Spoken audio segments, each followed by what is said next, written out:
Hello fellow woodworkers and welcome to this week's edition of the Garage Workshop. This week we're going to be from this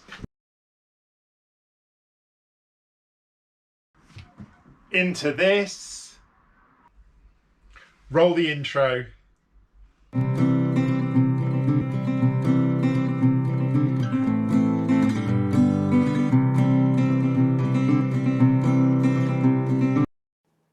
So the first thing I did was to get really accurate measurements of the top, because I wanted to make sure that when I went through the wood pile, I had wood that was going to match what was there in terms of size and width.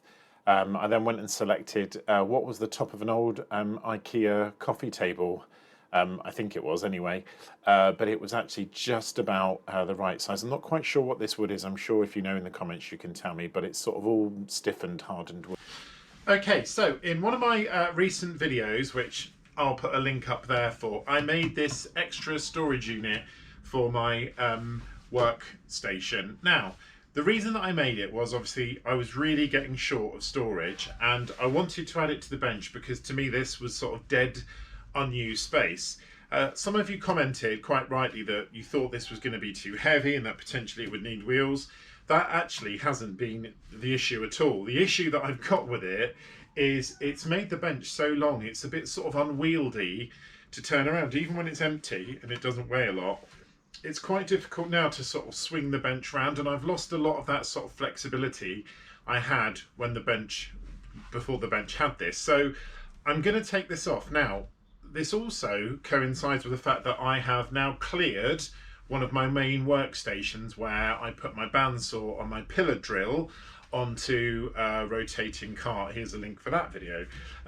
So this actually can now sit up on there, which is going to be better for me. It's better access, and obviously it's going to take the weight off of this. But what I am going to do is to put this additional worktop, which I've got, which is an old IKEA one, and I'm going to attach it to the side of the station so that when it comes up it extends the size of my working area, because a lot of my recent projects where I've used my router table and my table saw, it has made me realise I haven't really got a big enough space that I can take on bigger pieces of timber, but it's not space that I would want there all the time.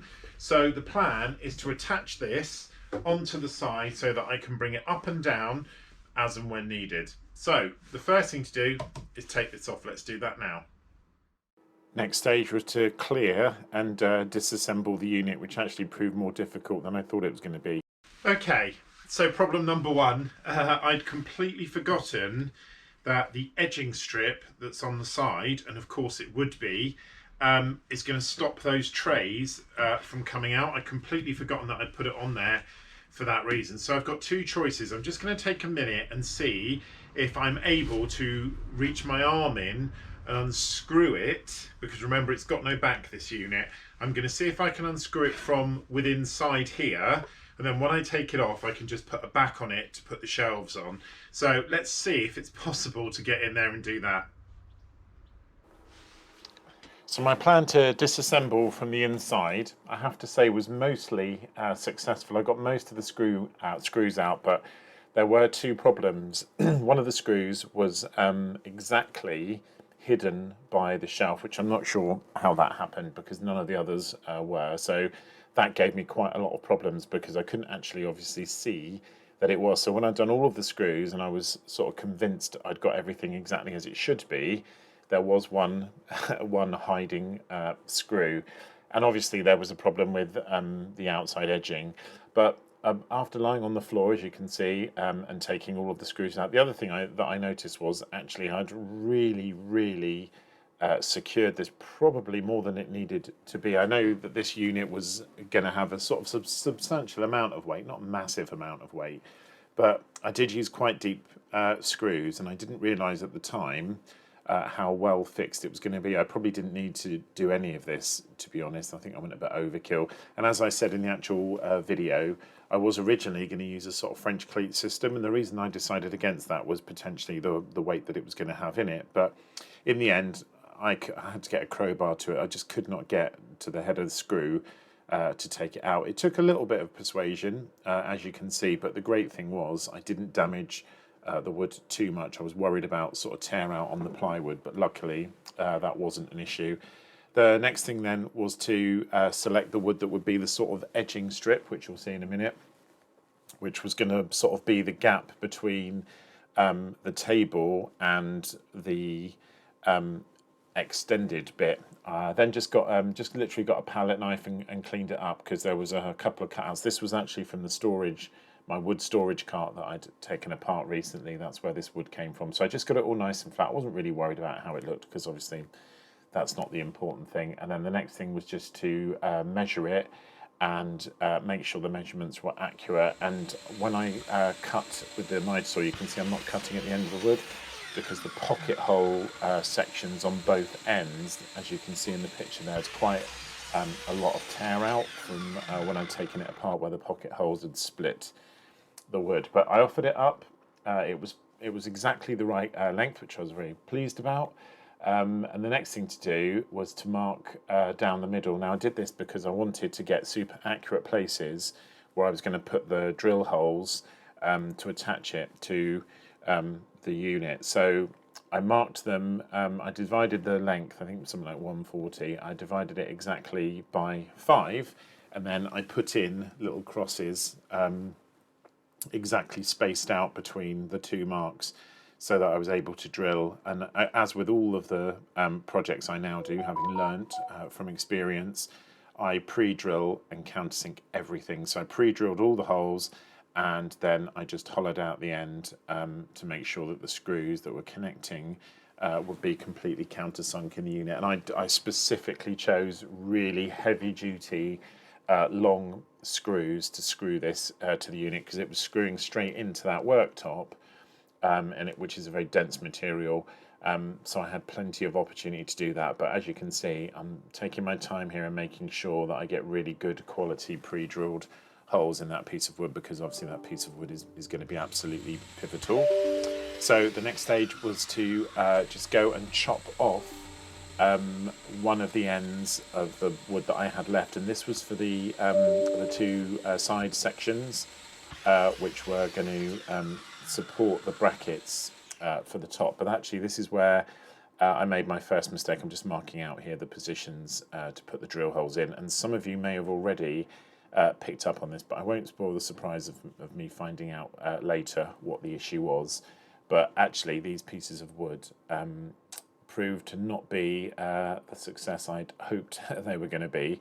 But with all of those pieces of wood done, I was ready to offer everything up and make sure, and off camera, I don't think I recorded this, I just put a line on either side of the storage unit where these pieces were going to be fixed. Just a pencil line, you can just about see it there, which was just the width of my ruler down, because I wanted to make sure, obviously it wasn't completely butted up to the top. But here I was blissfully unaware that this was actually a huge mistake in the making. But you know, as with all of my woodworking projects, if you don't make mistakes, you don't learn. And I will never make this mistake, he says.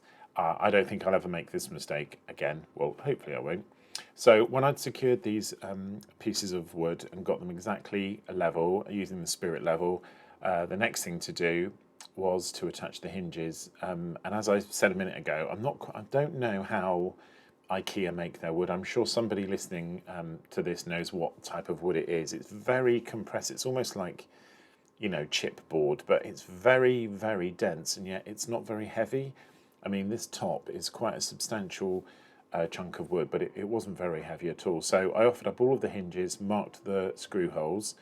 I went for 3 hinges, obviously 1 at each side and 1 in the middle to start with, but I did later change that. But with all of these things, I wanted to pre-drill everything. So I just got out the drill. Here I didn't drill all the way through, because obviously it's not very thick. It's about, I think it's probably about 16 mil or maybe 12 mil thick. So I just drilled in the holes that I needed to fill them, and then I used, I've got some very small little countersink screws, which are really good at holding stuff. They're very strong, so I use them to attach it. But I just wanted to make sure that I got these exactly right and that I gave the best chance for it to be the strongest it could be. And obviously I had to avoid the pre-drilled holes that were going to attach it to the storage unit, and I did think very carefully about where I placed them. So here are the little countersink screws. I think these are something like 12mm, 14mm. They're not very big at all, but they do have a lot of gripping power. I've used them on quite a lot of projects, and they've been really, really handy.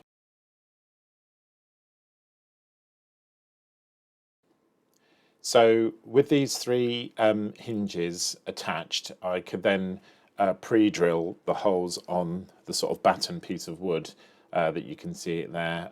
I should say, by the way, all of these hinges, except for the very last one, which I'll talk about in a bit, all of these hinges were just from recycled. They were from doors I'd got, or from other sort of recycled projects. I got delivered some wood by a friend, and it had a sort of door frame, but it had all the hinges on it, and they were still in really good condition. So I decided to reuse them because, especially with the cost of everything at the moment, I'm reusing as many materials as humanly possible.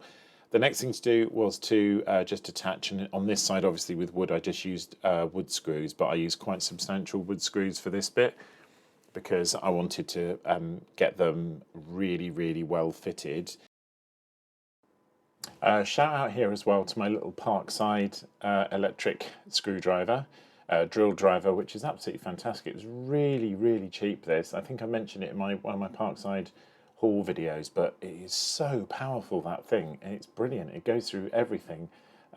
So once I'd attached it all, sorry, I forgot to say, and I forgot to film, I think I left a little bit of clearance between the hinge and that piece of wood. So when I got it all on, I offered it up, made sure it was in the right place. I used my old workhorse, which was in the process of being thrown away, and then I connected the sort of batten with the extension table directly in. And as I said, you can see I use very substantial wood screws for this, because I really wanted to make sure it wasn't going to go anywhere. And as I've only got 5 holes, or 5 ways of attaching it, I wanted to make sure that they were going to go straight in. So I did all of that. You can see the length of the screws there. I did switch to my impact driver for this. The first one I did with my little screwdriver, but to be fair, it didn't really have the guts to drive the screw in as deep as I wanted it to. It did it, but it left about 1 centimetre or 10mm exposed, and it was struggling, and obviously it's not really what it's for. So I broke out the impact driver, the Ryobi impact driver. I think I've mentioned before, I've got quite a few Ryobi tools, and I don't have a problem with them. I know on YouTube videos there's quite a lot of people that sort of play them down and say they're not very good, but I didn't think so. So when it was attached, it worked, and I was very, very pleased with that. So the next thing to do was to make the 2 sort of sides that are going to fold in. So I took a piece of 18mm plywood that I had lying around. Then I marked it up, and I just made this first cut to take the edge off, because it didn't have a straight edge on either side. It didn't need a straight edge on both sides, but it did need a straight edge on one side. When I'd done that, I marked up from corner to corner, and then just cut two triangles which were identical in size. It went straight through, actually, and I was pleased with how the triangles, how similar they were. They weren't 100%, but they were pretty good. I just cleaned up the edges with a piece of sandpaper. There was a little bit of cut out, but not too much. It wasn't too bad. And then I offered them up together just to see how close they were, and I was very pleased that I'd managed to get something right and get them at least the right size. The other thing I'd done previously was I'd marked out, you can just about see pencil line there, I'd marked out a sort of groove on one end which I wanted to take out with the jigsaw, and that was very specific because I wanted to have the flexibility to use clamps on the side of the extension, so when these sort of arms are out, I didn't want them to butt up against the top of the table, because I wouldn't then be able to clamp on them if that was there, and I really wanted to be able to do that because that's something that I don't have on my current workshop table. I don't have the ability to clamp only on one edge, this edge that you can see closest to the picture with all little red trays. I can clamp on that side, but because the other side butts up exactly, I can't get any clamps on it, so I wanted to correct that. So that's why I'm cutting out this little groove. Not very big, just probably 4 or 5 centimetres, sort of curved at either ends, and it's another opportunity for me to practice with my jigsaw, because I'm not really great with the jigsaw, if I'm being honest, hence you can see me here just cleaning up some of the cuts, but I'm getting better, and obviously, you know, the practice is really helping. But when I was finished, I was pleased with how it looked. You can see the groove there, and then the next thing I did was I just literally cut out a little bit here to allow for the woods on both sides, so when this gets attached, it allows for the wood on the beam side, and it also allows for the swing. The next thing was to just chop the end off because it was just slightly overhanging, and I deliberately did that. I didn't want it to overhang. I then used a piece of wood to get a really accurate measure for my hinges, and as I've done before, I pre-drilled all of them so that the screws would be countersunk. And then I offered them up, and this piece of, they're not going to be attached to that piece of wood. It's just there basically as a sort of vertical support. So when I did that, I just fixed them on. Again, I used the same self-tapping screws that I had used on the hinges, attaching the hinges to the tabletop. You can actually see me here, I'm leaning on the tabletop. It's getting its first use. And at the moment, it's just supported by that that Ferrex workhorse that you can see there. I had a bit of a disaster with my workhorses. I cut through them without realising, so they're both in the bin now. So then I offered it up and I attached it to the batten piece of wood that I had, and as you can see there, that's the hinge is the reason I cut out that extra little bit. So I just took a bit off the edge of the arm there to make sure that I had that freedom, that clearance from where the hinge was being. At this point, I thought everything was going smoothly.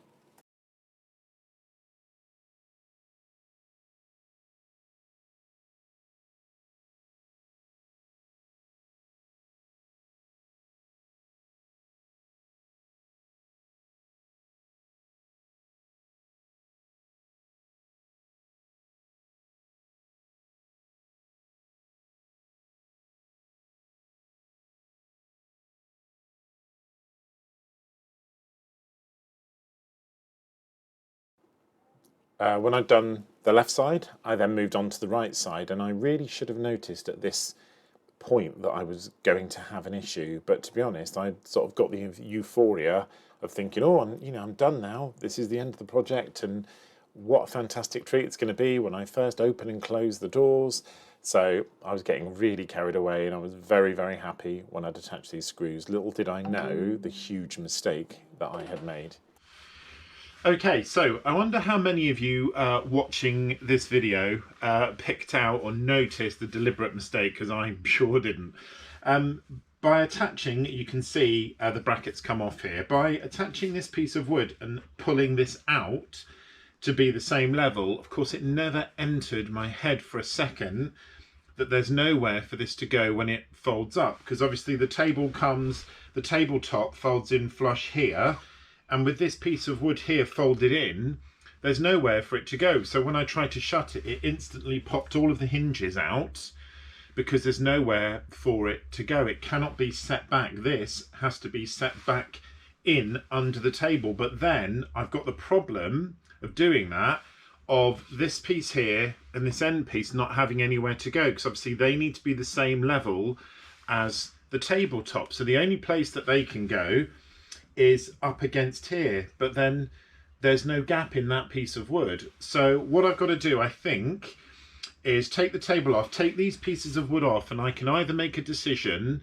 where I put a thinner piece of wood down the side here, which I think due to the fixing on that piece of wood at the back there, that might be the course of action. Or if I do put a piece down here, the width of that piece and the width of this piece has got to be less than the width of this wood. But whatever happens, I'm going to have to cut out an insert in this bar for the end of the wood to sort of slide into. So I'm going to take it apart, I'm going to take the lid off and see whether I can do that with this still being attached, because I've got all the screw holes for the hinges, so that's not a problem. And if I can do it with this being attached using my jigsaw and just cut out a sort of well, as it were, so the legs can fold into it, then that's what I'll do. But if not, it's going to be basically going back to the beginning, taking this bar off, then cutting the section out and then putting it back in.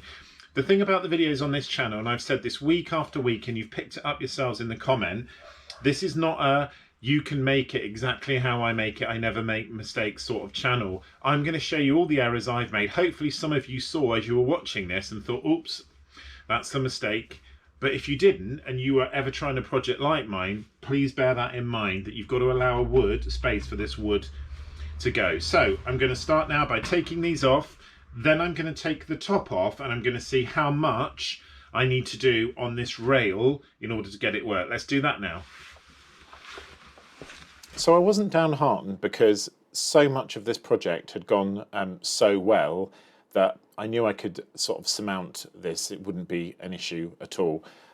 So I took the top off. Obviously, I'd taken off the 2 battens of wood and attached the arms directly to the workstation. This bit was a bit more tricky, but I still managed to do it. I just marked off an area that I wanted to take out the batten, and obviously this was going to impact the hinges, as I'll explain in a minute, but I was very, very careful how I did this, because what I didn't want to do was take the jigsaw too far and sort of jigsaw in to the main worktop of the storage desk. It went all the way through pretty much, but then I got an unexpected treat, which you don't often have. When I put the two together and folded them in, they were actually completely contained within that gap that I had just cut, which was fantastic. Okay, so as you can see, it now lies flat perfectly, and it's within the gap, exactly within the gap there. So when I put the lid back on, it's not going to be an issue. The only thing that is going to be an issue is I need to relocate the hinge that is missing. I've got slightly more this side than this side, but the issue of putting the hinge here is I think I'm in danger of coming across these screws. So what I'm going to do now is reattach the top using the hinges on both sides, see where it sits, and then I'm going to put the hinge on there. And then what I'm going to do is get another hinge. I haven't got any more of these. I'm going to get another hinge and add it here to keep it weight. But the other good thing about having that is when the table is extended and I've got that gap, I'm actually going to have somewhere to sort of push the dust through, which I didn't think of. So let's get the top back on now. I had worried about reseating the top, but I shouldn't have, because it actually went on really, really well, and actually exactly back in the same position, which I was very pleased about. So I just put on the 2 hinges. In the meantime, I popped out and got a 4th hinge, which I wanted to make sure I got so that I wasn't just using 3, because obviously now there's a gap. It's potentially different to how it was, and I wanted a hinge on either side of that gap that I just created. So I went out, and actually I didn't realise, I went to Wilko, and you can buy individual hinges there, which you can't buy in some of the other stores. So I just picked up one which matched exactly the other ones I've got. You can see me there, I'm just fixing it there. So that's the only new hinge that I used. Everything else obviously was recycled, but I just needed that one. So I put all the hinges back exactly as they were originally, obviously with a 4th hinge, and it gives it a little bit more rigidity that I don't think it had the first time that I did it. So I was particularly pleased with that. This was very uncomfortable, by the way. I was then able to have my first test, and I was really pleased with how it looked. So as you can see, hopefully you can see that, that is pretty level, only slightly off, but pretty level. I can live with that. Very pleased with that. So the last stage was just to apply 2 bolts. I thought very carefully about how I wanted to fix the arms when they came out, and I also thought very long and hard about where I wanted to place these bolts, because essentially I had 2 options. I could have put them inside or outside. I got a drill bit that was the same width as the bolt. Now this side I put on the outside, because one of the things I realised when I did this was, although it was level in terms of the batten going across the worktop, because I've got a bigger gap one side, which is, as I said to you, that I can use for clamping, it does mean that it isn't equal. So on the left hand side, the bolt is on the outside because there is a gap on that side. So as you're looking at it on the left hand side, I put the bolt on the outside because I had much more room. Now on the right hand side, the arm is sort of flush with the edge, and I didn't want to have it sticking out or attaching it to the side. So I've put the bolt on the inside, which you'll see in a minute, which to me is not an issue at all.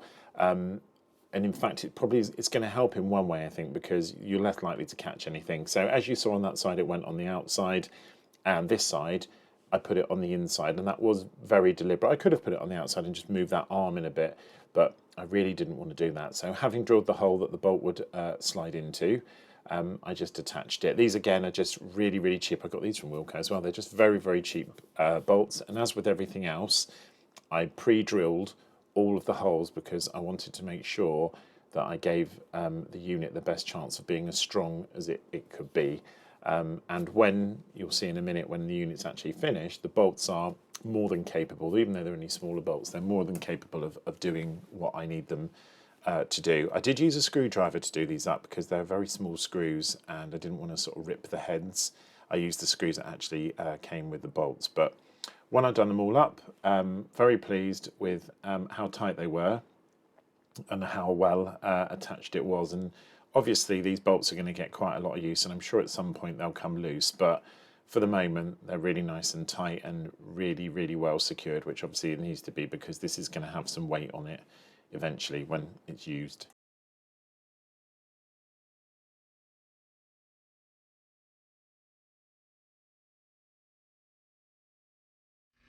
So the project is over, and how do I feel about my finished extended workbench? Well, I have to say I'm really, really pleased with how it's turned out. I know it's not always good to say what a good job you've done, but I think in this instance I've really increased the capacity of this bench. Not only that, it's nice and tight, it's nice and solid. I think I could probably sit on it.